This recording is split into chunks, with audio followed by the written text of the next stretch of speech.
नमस्कार दोस्तों, फिर से स्वागत है आपका अपने YouTube चैनल वीरू एकेडमी में।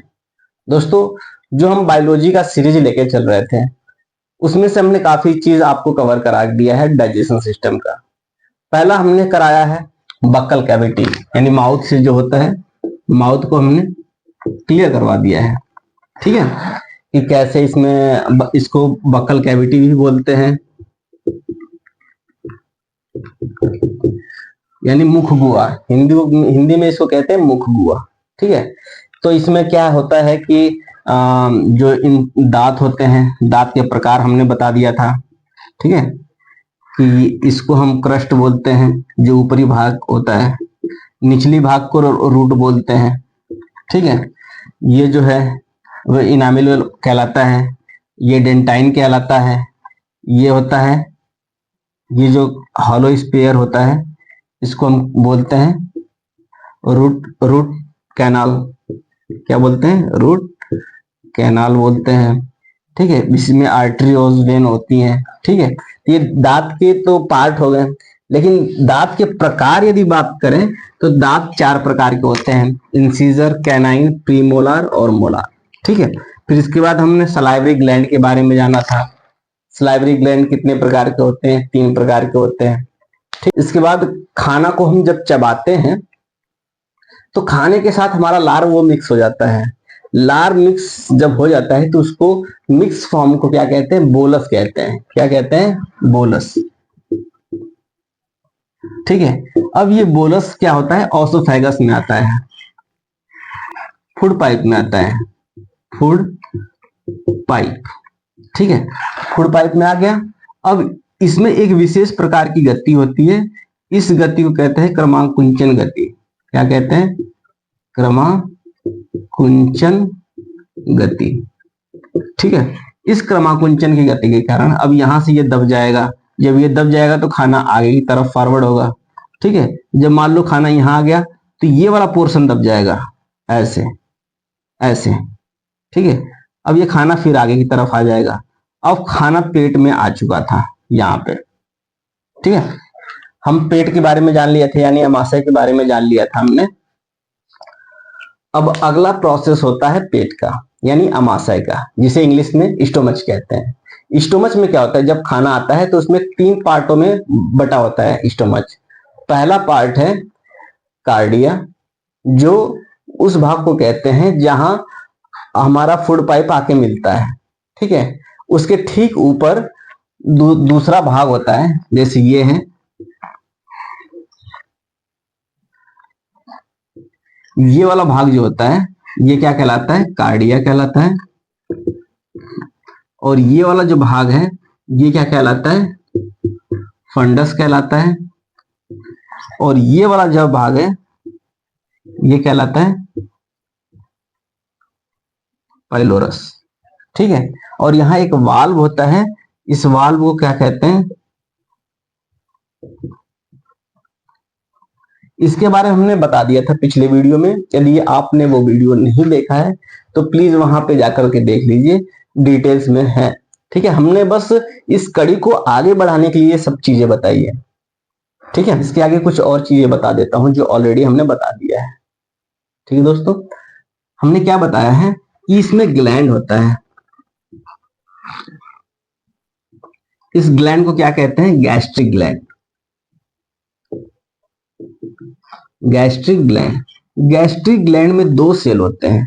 पहला होता है ऑक्सीनल सेल और दूसरा होता है चिप सेल। ऑक्सीनल सेल से क्या होता है दोस्तों? इसको मिटा देता हूं। ऑक्सीनल सेल से एक एसिड निकलता है, उस एसिड का नाम है HCl। ठीक है, और चिप सेल से 2 एंजाइम निकलते हैं, इस एंजाइम का नाम है पेप्सिनोजेन और दूसरा है प्रोरेनिन। ठीक है, अच्छा, अक्रिय फॉर्म में होता है, यानी इसके कोई काम नहीं होता है, और ये भी इनएक्टिव होते हैं, ये भी काम नहीं कर रहे होते हैं। लेकिन जब ये एसिड इनके साथ मिल जाता है प्लस HCl, ये भी प्लस HCl, तो ये क्या बना देते हैं, जब HCl मिल जाता है, यहां लिख देता हूं मैं, ये ध्यान देना, ये नीचे वाले का है, ये ऊपर वाले का है, ठीक है। तो जब HCl मिल जाता है तो ये किस में कन्वर्ट हो जाता है, पेप्सिन में कन्वर्ट हो जाता है। अब इसमें जब प्रोरेनिन में जब HCl मिल जाता है तो ये किस में कन्वर्ट हो जाता है, रेनिन में। ये भी एक एंजाइम है और ये भी एक एंजाइम है। हालांकि ये जो पेप्सिन है पहले पेप्सिनोजन था जो इनएक्टिव फॉर्म में था, लेकिन जैसे ही यहां से ये ऑक्सिजनल सेल से HCl जब मिल जाता है इसको, तो ये क्या करता है, पेप्सिन में कन्वर्ट हो जाता है और यह एक्टिव हो जाता है, सक्रिय हो जाता है। तो ये जीन आजाद हो चुका है, कहां से, चिराग से, ये दोनों आजाद हो चुके हैं। अब ये कहते हैं हमें क्या करना, क्या है, किस प्रोटीन का पाचन करना है, तो उस प्रोटीन का हम नाम ले लेते हैं, क्योंकि हम जानते हैं कि पेट में प्रोटीन का पाचन होता है, ठीक है। ये प्रोटीन है, इसमें जब हम पेप्सिन मिलाते हैं तो ये पेप्टाइड में कन्वर्ट हो जाता है। हालांकि बताया था आपको, प्रोटीन जब भी उसका कंप्लीट डाइजेशन होता है वो किस में बनता है, अमीनो एसिड में, ठीक है। हालांकि यहाँ पे पार्शली यानी अर्ध डाइजेशन हुआ है, अभी पूरी तरह से डाइजेशन नहीं हुआ है, इस वजह से प्रोटीन की एक फॉर्म बनती है जिसे पेप्टाइड कहते हैं। अब इसका फर्दर जब डाइजेशन होगा यानी पाचन होगा तब वो बनेगा अमीनो एसिड, ठीक है। अब दूसरा होता है एक मिल्क प्रोटीन होता है जिसे हम कैसीन बोलते हैं। क्या बोलते हैं, कैसीन। ये क्या करता है, इसमें जब हम रेनिन मिलाते हैं, रेनिन एंजाइम मिलाते हैं, तो ये बनता है प्रोकैसिन, प्रोकैसिन। अब इस प्रोकैसिन में जब फिर से हम ये पेप्सिन एंजाइम मिलाते हैं तो ये बनता है पेप्टाइड। हालांकि थोड़ी सी कॉम्प्लिकेटेड है लेकिन समझना बिल्कुल आसान है, ठीक है। हमने क्या करा, गैस्ट्रिक ग्लैंड से दो सेल निकलते हैं, दो सेलों का अलग अलग काम होता है। पहला है ऑक्सिनल सेल, ये क्या करता है, HCl का स्रावित करता है। दूसरा है चिप सेल, इसमें दो एंजाइम निकलते हैं, पहला है पेप्सिनोजन, दूसरा है प्रोरेनिन। पेप्सिनोजन और जो होता है वो इनएक्टिव फॉर्म में होता है और रेनिन होता है, ये भी इनएक्टिव फॉर्म में होता है। लेकिन जब हम खाना खा रहे होते हैं तो HCl भी निकल रहा होता है और पेप्सिनोजन भी निकल रहा होता है। अब एक समय आता है कि ये दोनों जाके आपस में मिलते हैं।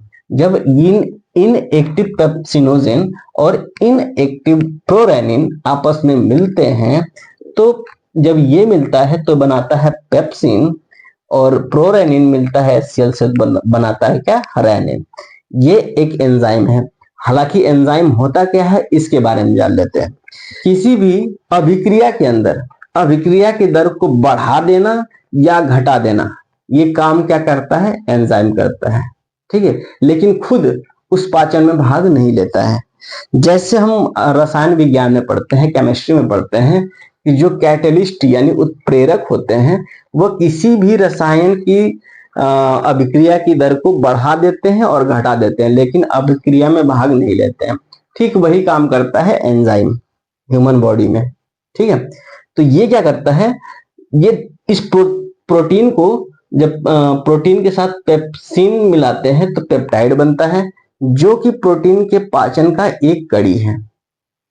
होता क्या है दोस्तों, हालांकि प्रोटीन को बनना चाहिए अमीनो एसिड, ठीक है, लेकिन ये एक ही बार में नहीं बनता है, कई स्टेप में ये अमीनो एसिड बनता है।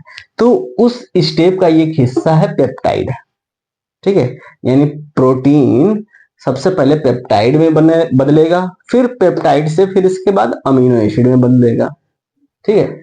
वैसे ही मिल्क प्रोटीन जो कैसीन होता है उसमें रेनिन एंजाइम काम करेगा, इसमें पेप्सिन एंजाइम काम नहीं करेगा। क्यों? क्योंकि हर एक काम के लिए एक स्पेसिफिक एंजाइम होता है। ठीक है। तो वैसे ही रेनिन क्या कर देगा, प्रोकैसिन में कन्वर्ट कर देगा। जैसे ही ये प्रोकैसिन में कन्वर्ट हुआ, इसके बाद ये काम करने लगे, अब हट जाओ तुम, मेरा काम आ गया, तो ये पेप्सिन मिल करके इसे पेप्टाइड में कन्वर्ट कर देगा। ठीक है, तो ये रहा स्टोमच के अंदर। अब स्टोमच का पीएच मान की बात हुई थी। पीएच मान कितना होता है स्टोमच का, 1.5 से 1.7। ठीक है। अब खाना छोटी आंत में आता है। अब खाना को हम छोटी आंत में लाते हैं। तो आगे वाला लेक्चर चलते हैं, स्मॉल इंटेस्टाइन। स्मॉल इंटेस्टाइन, इसको हिंदी में कहते हैं छोटी आंत। छोटी आंत पूरा फोटो नहीं बनाते हैं, यही से बना देते हैं फूड पाइप से।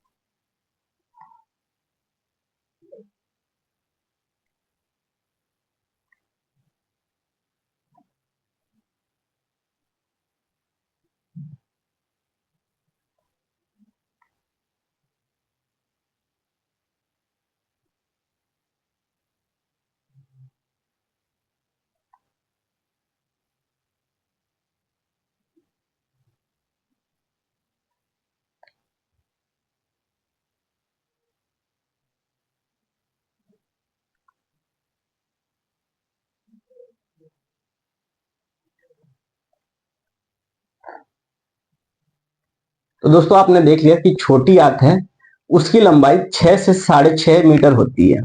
और हम जानते हैं कि पूरे आहार नाल की लंबाई जो होती है वो 9 मीटर होती है। तो आप अनुमान लगा सकते हैं कि कितना एरिया कवर करता है पूरे आहार नाल के लंबाई का। ठीक है। अब हम एक चीज देखते हैं दोस्तों कि जो छोटी आंत है उसकी लंबाई बड़ी, और बड़ी आंत है उसकी लंबाई छोटी। ऐसा क्यों? क्योंकि हम जो ये डिवाइडेशन करे हैं छोटी आंत की बड़ी आंत की, वो लेंथ के हिसाब से नहीं करे हैं, हमने करा है क्रॉस सेक्शनल एरिया पे। ठीक है। छोटी आंत की लंबाई का जो डाया है 1 इंच होता है, 1 इंच, और इसका ज्यादा होता है। इस वजह से ये बड़ी आंत की डाया एरिया ऑफ क्रॉस सेक्शन ज्यादा होता है और छोटी आंत की एरिया ऑफ क्रॉस सेक्शन कम आता है। यही कारण है कि इसको छोटी आंत बोलते हैं और इसको बड़ी आंत बोलते हैं। ठीक है। अब चलते हैं आगे, और यहीं पे लीवर पाया जाता है।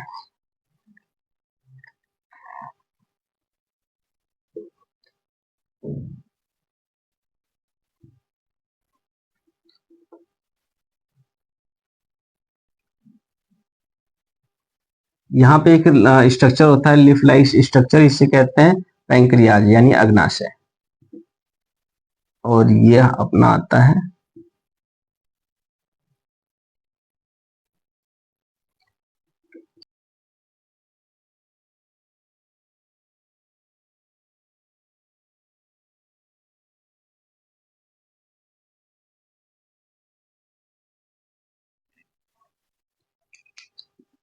ध्यान देना दोस्तों, ये रफली फिगर है, बस समझाने के लिए पर्पज से आपको बनाया है।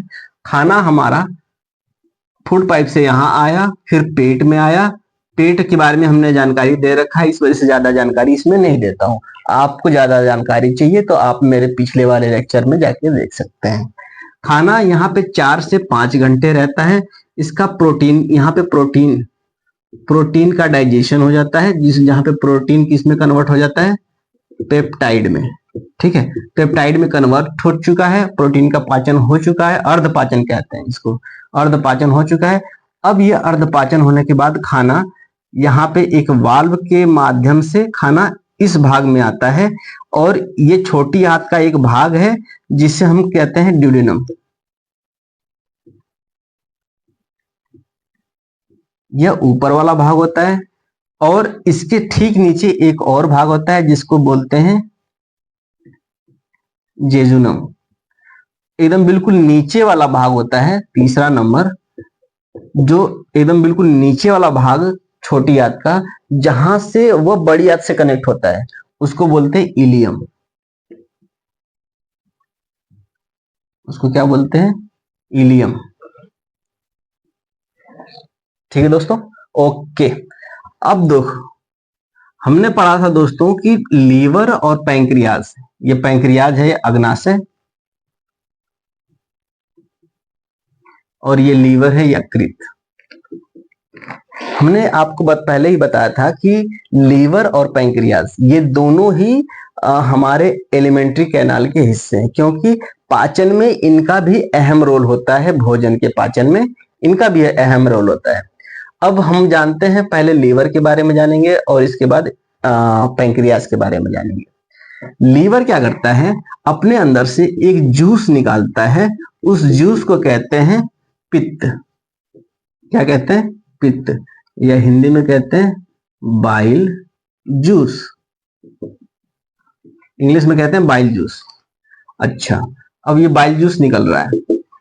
बाइल जूस निकलने के बाद एक थैली में इकट्ठा होता है, और इस थैली को कहते हैं पित्ताशय। क्या बोलते हैं? पित्ताशय। इंग्लिश में कहते हैं गॉल ब्लैडर। और ये पित्ताशय में जो बाइल जूस होता है यानी पित्त होता है, एक नली के माध्यम से आगे बढ़ता है। इस नली को कहते हैं bile duct.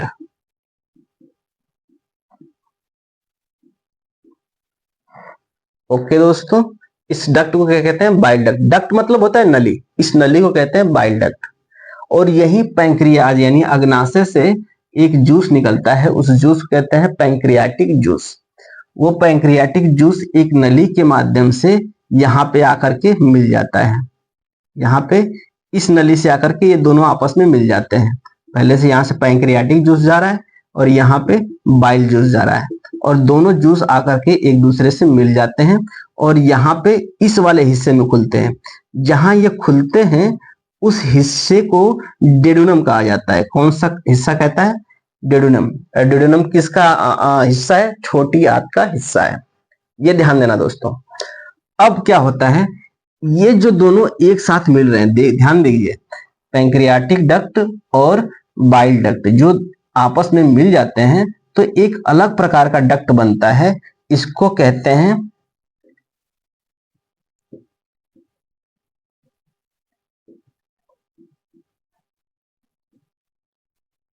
Hepatic pancreatic duct. Hepatic pancreatic duct, hepatic pancreatic duct. अभी ये चीजें आपको याद हो जाएगी जब हम लीवर के बारे में पढ़ेंगे। तो ये चीजें हैं लीवर के बारे में, कुछ बेसिक जानकारी, कैसे लीवर बाइल जूस को स्रावित करता है और हमारे पित्ताशय में यानी गाल ब्लेडर में छोड़ता है।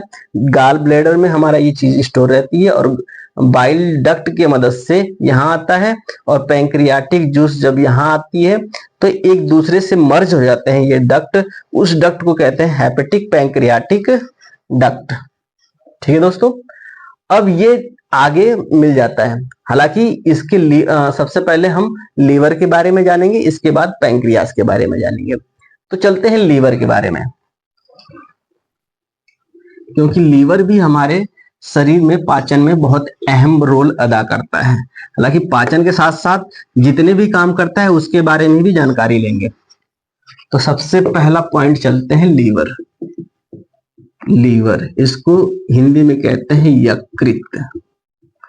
इसकी स्ट्रक्चर की बात करें तो ऐसे स्ट्रक्चर होता है इसका।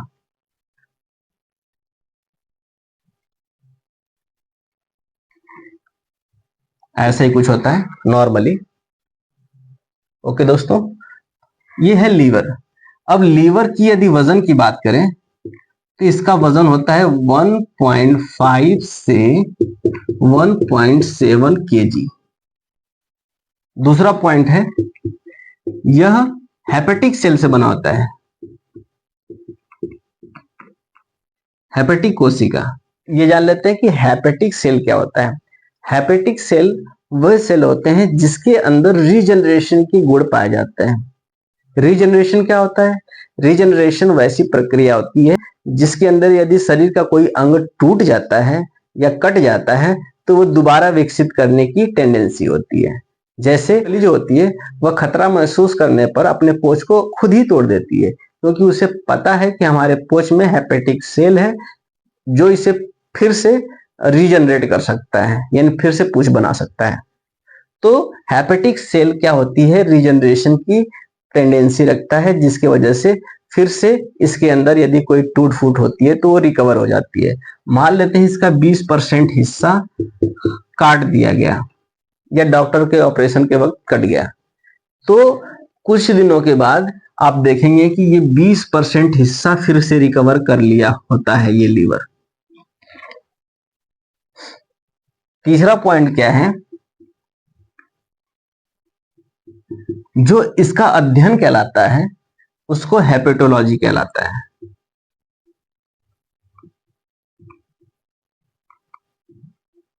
क्या कहलाता है? हिपेटोलॉजी।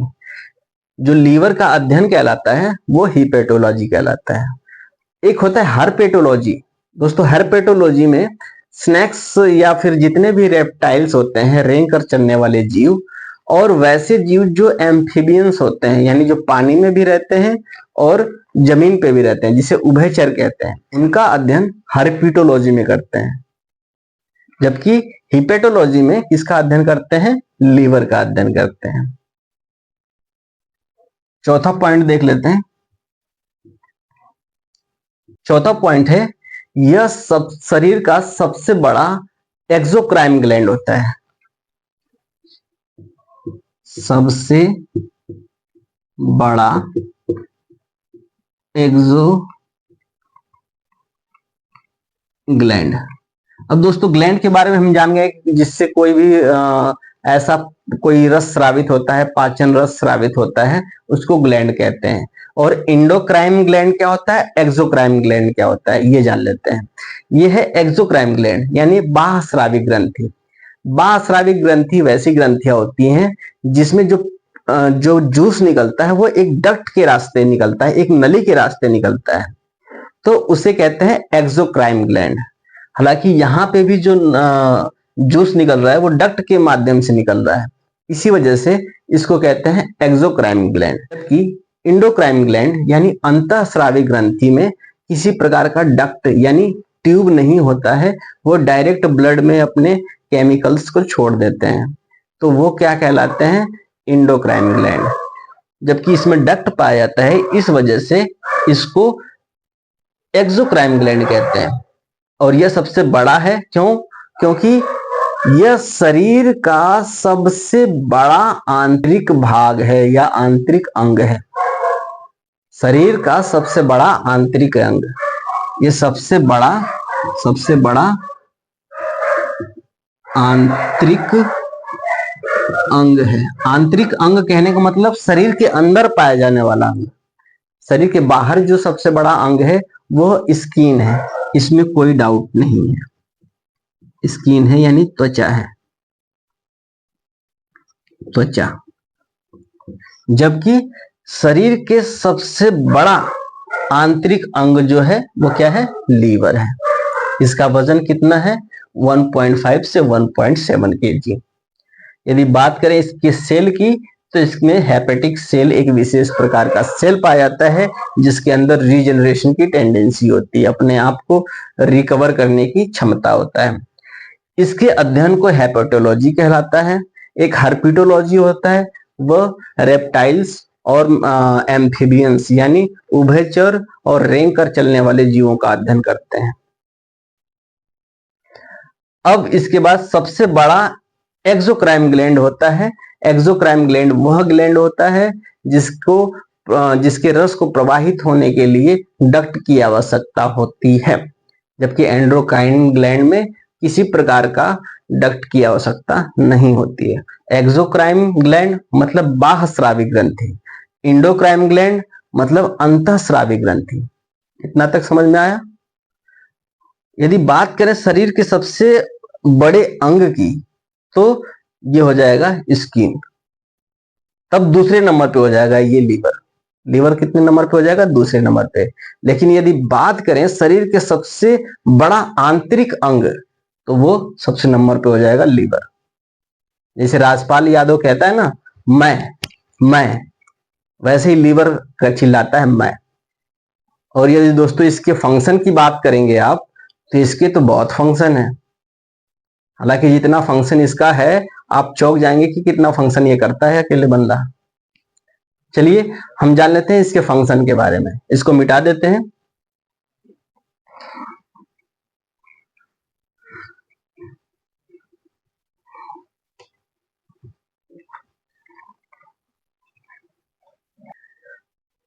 चलिए दोस्तों बात कर लेते हैं फंक्शन ऑफ लीवर, यानी यकृत के कार्य। क्या क्या फंक्शन होते हैं लीवर के। सबसे पहला फंक्शन है अमोनिया को यूरिया में बदलना।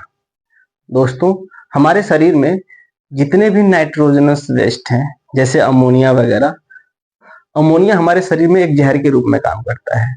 तो इस जहर को शरीर से बाहर निकालने के लिए हमें सबसे पहले इसको यूरिया में बदलना पड़ेगा, और यूरिया में बदल करके हमें इसको ब्लड में मिलाना पड़ेगा। तो यही काम करता है लीवर, इस अमोनिया को यूरिया में बदल देता है और यूरिया में बदल करके ब्लड में मिला देता है।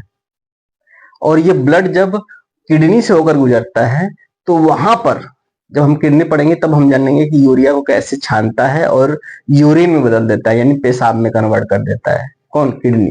लेकिन अभी किडनी नहीं पढ़ रहे हम, वृक नहीं पढ़ रहे हैं, किडनी नहीं पढ़ रहे हैं, हम लीवर पढ़ रहे हैं। लेकिन एक जानकारी के लिए बता देते हैं कि इस यूरिया को ब्लड से छान लिया जाता है और शुद्ध रक्त को हम दोबारा शरीर में भेज देते हैं, और उसमें जो यूरिया बनती है उसको हम निकाल करके किडनी के द्वारा उसको बाहर कर दिया जाता है। तो अमोनिया को यूरिया में कन्वर्ट करने का काम कौन करता है? लीवर करता है। क्योंकि जब तक अमोनिया यूरिया में कन्वर्ट नहीं होगा तब तक उसका यूरिफिकेशन नहीं होगा, मूत्र का निर्माण नहीं होगा। ठीक है। तो लीवर क्या करता है? लीवर क्या करता है? अमोनिया को यूरिया में कन्वर्ट कर देता है। कभी कभी प्रश्न में सेम यही फॉर्मूला पूछ लिए जाते हैं। अमोनिया का सूत्र क्या होता है और यूरिया का सूत्र क्या होता है? NH2CO NH2 होता है। पहला पॉइंट क्लियर हो गया? यस या नो में जवाब दीजिए। ठीक। अब हम चलते हैं ग्लूकोज का संग्रहण, स्टोरेज ऑफ ग्लूकोज। दोस्तों जो हम खाना खाते हैं कार्बोहाइड्रेट्स, तो जब वो ग्लूकोज में कन्वर्ट हो जाता है तभी माना जाता है कि उसका पूरी तरह से पाचन हो गया है। लेकिन वही ग्लूकोज हम एनर्जी के रूप में लेते हैं। लेकिन वो जो एक्स्ट्रा ग्लूकोज बच जाता है, जो हमारी शरीर एनर्जी के रूप में नहीं कन्वर्ट कर पाती या एनर्जी में नहीं कन्वर्ट हो पाता है ग्लूकोज, उसको ग्लाइकोजन के रूप में, ग्लूकोज के रूप में नहीं, ग्लूकोज के एक अपरूप या ग्लूकोज के ही दूसरे रूप ग्लाइकोजन के रूप में अपने अंदर अवशोषित कर लेता है। कौन? लीवर अपने अंदर ग्लाइकोजन को भी रख लेता है। ठीक है। तो ये किसको स्टोर कर लेता है? ग्लाइकोजन यानी ग्लूकोज को। एक बार फिर से बता देता हूं कि जो एक्स्ट्रा ग्लूकोज होते हैं हमारे शरीर में, वो इधर उधर ना जाए, उसको अपने ही अंदर अपने पास ही स्टोर कर लेता है। किस रूप में? ग्लाइकोजन के रूप में। यानी लीवर का काम ये भी होता है कि शरीर में मौजूद एक्स्ट्रा ग्लूकोज को ग्लाइकोजन के रूप में अपने अंदर स्टोर कर लेता है, संग्रहित कर लेता है। अगला काम क्या होता है? पित्त रस का निर्माण, यानी यह एक बाइल जूस निकालता है, पित्त रस निकालता है, और यह पित्त रस इस पित्त की थैली में यानी पित्ताशय में स्टोर हो जाता है। कभी कभी प्रश्न ये भी आते हैं एग्जाम में, पित्त रस का निर्माण कहाँ होता है? तो उसमें पित्ताशय भी रहता है। ज्यादातर लोग पित्ताशय मार के कहते हैं हमारा सही जवाब है, लेकिन वहीं पे वो गलती कर चुके होते हैं, क्योंकि पित्त रस का जो निर्माण करता है वो लीवर करता है, न कि पित्ताशय करता है। पित्ताशय तो सिर्फ स्टोर करता है, अपने पास थैली है उसके पास, उसी थैली में पित्त अपना स्टोर हो जाता है। और ये पित्त रस के रंग की बात करें तो हल्का पीला और हल्का हरा होता है। और ये पीले और हरे रंग के होने का रीजन होता है उसमें एक पिगमेंट पाया जाता है। पिगमेंट जो पीला रंग होता है उसमें जो पिगमेंट पाया जाता है उसको कहते हैं बिलिरुबिन। क्या कहते हैं? बिलिरुबिन। और जो हरा रंग पिगमेंट होता है उसको कहते हैं बिलिबर्डिन। यानी उस पिगमेंट को जो हरा रंग प्रोवाइड कराता है उसको कहते हैं बिलीवर्डिन, और उस पिगमेंट जो पीला रंग प्रोवाइड कराता है उसे कहते हैं बिलिरुबिन। इसको याद कर लेना है आपको और अपने जहन में उतार लेना है, ठीक है। अब अगला चीज है स्टोर रूम। इसको स्टोर रूम कहते हैं। हालांकि कंपनियों में जो होता है अपने स्टॉक को स्टोर करके रखते हैं कि हाँ चीजें इतना हमारे पास माल है, इसको सेल करेंगे, यहाँ से परचेज करेंगे, वहां सेल करेंगे। तो एक तरह से स्टोर रूम होता है, ठीक है। तो वो क्या करते हैं कि चीजों को लाते हैं और अपने पास जमा करके रखते हैं। वैसा ही काम करता है लीवर। लीवर क्या करता है, पहला तो ग्लूकोज, अभी हमने बताया कि ग्लूकोज के एक रूप को जिसे ग्लाइकोजन कहते हैं, उसके ग्लाइकोजन के एक रूप को अपने अंदर संग्रहित करता है, स्टोर करता है। दूसरा विटामिन्स। विटामिन्स को क्यों संग्रहित करता है, इसको विटामिन्स को भी संग्रहित करता है क्योंकि जो विटामिन बी होता है और विटामिन सी, ये तो दो जल में घुलनशील है, जल में घुलनशील, ये दोनों जल में घुलनशील है। विटामिन बी और विटामिन सी, ये दोनों विटामिन ऐसे हैं जो जल में घुलनशील है। बाकी सारे जो विटामिन हैं जैसे vitamin A, vitamin D, vitamin E, vitamin के इत्यादि, ये सारे विटामिन वो फैट में घुलनशील है, वसा में घुलनशील है। और यहाँ पे वसा भी होती है, तो जाहिर सी बात है जो वसा में घुलनशील वाले विटामिन है वो भी लीवर में स्टोर होते हैं। यानी वसा भी और विटामिन और ग्लूकोज, ये तीनों ही लीवर में स्टोर होते हैं। इस वजह से इसको स्टोरेज रूम भी कहा जाता है हमारे शरीर का। आपको समझ में आ रहा होगा मैं क्या कहने वाला हूं। आगे चलते हैं। लीवर सिरोसिस रोग क्या होता है। लीवर सिरोसिस रोग क्या होता है। लीवर सिरोसिस एक रोग है जो कि लीवर को प्रभावित करता है। लीवर में मौजूद हेपेटिक सेल को नष्ट करने का काम करता है लीवर सिरोसिस रोग।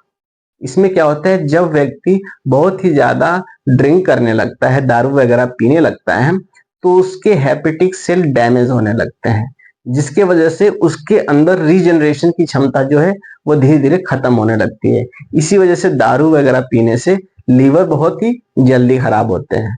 हालांकि यदि कट जाए या फिर थोड़ी मोड़ी डैमेज जाए तो बाकी सेल उसको रिकवर कर लेते हैं, लेकिन जब हेपेटिक सेल ही डैमेज हो रहा है, वो खुद अपने आप डैमेज हो रहा है, तो उसके अंदर रीजनरेशन की क्षमता आएगी कहां से।